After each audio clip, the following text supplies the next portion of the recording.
Artists, today we are going to create some wacky birds, but we are going to make them even wackier by giving them really long legs and feet. So the first thing that we should start with is a body shape. And I would like you to make at least 2 different wacky birds. If you can fit more than 2, that's okay, but at least 2. I'm going to start with my first body. I think I'm going to make it look like this shape. After you do your wacky bird body, you're going to want to add a beak. You can pick any of the beaks. They can face any direction. The beak should start on the body though, and then you can go back in and erase any of the body line that shows through.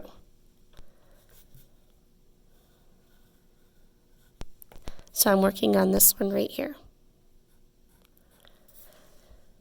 After you do your beak, you can work on your eyes.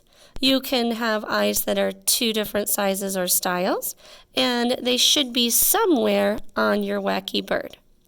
Remember that these are wacky. They're gonna end up looking silly.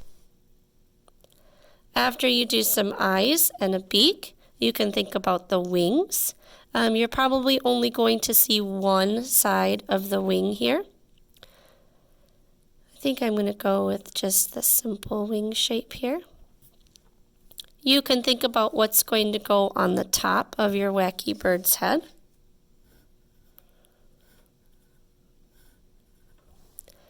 You can give your wacky bird a tail.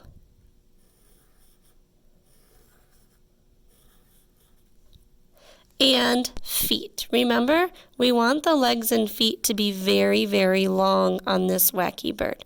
So I'm going to do these wacky bird legs right here.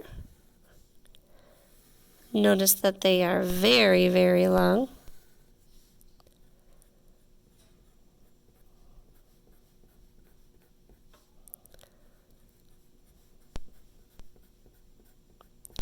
And don't forget to give your wacky bird some feet.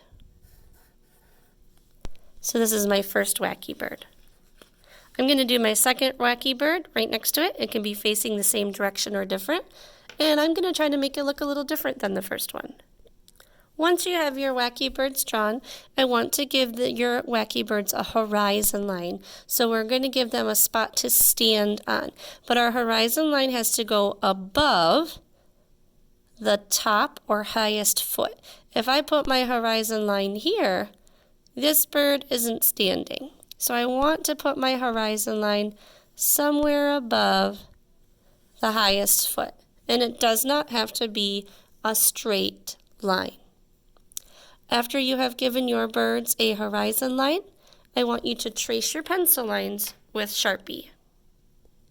Once your wacky birds have been traced with Sharpie, we're going to use Tempera pancakes, but we are only going to paint the background. We will be adding some different media to the inside of our birds. When you use Tempera pancakes, you need water to activate them, just like watercolors. And by smoothing the paintbrush over top of the Tempera cake with water, it activates. And it's just like watercolor. If your paintbrush is scratchy, that means you need more water. And when you get close to your birds, it's okay to go over top of the Sharpie unless you want to add color. For example, if I want to color inside of my bird, I don't want to put my paint inside of the bird, but I don't need to add color to the tail or the hair, so I'm allowed to paint over top of it. When you get to a small part of your painting, you want to try to find a small paintbrush. Small paintbrushes fit into small areas. Large paintbrushes help us with large areas. And I want to aim for my best, not to get any paint inside of my wacky birds, so that way when I'm ready to add color to them, they're not already painted. When you want to switch colors, You want to make sure that you're using your messy mat, your sponge, and your water to clean your brush. So I'm going to continue painting my background. If a little bit of your paint gets inside of your bird, that's okay. We should be able to cover those up when we add color to our birds. These need to dry before we move on to the next step.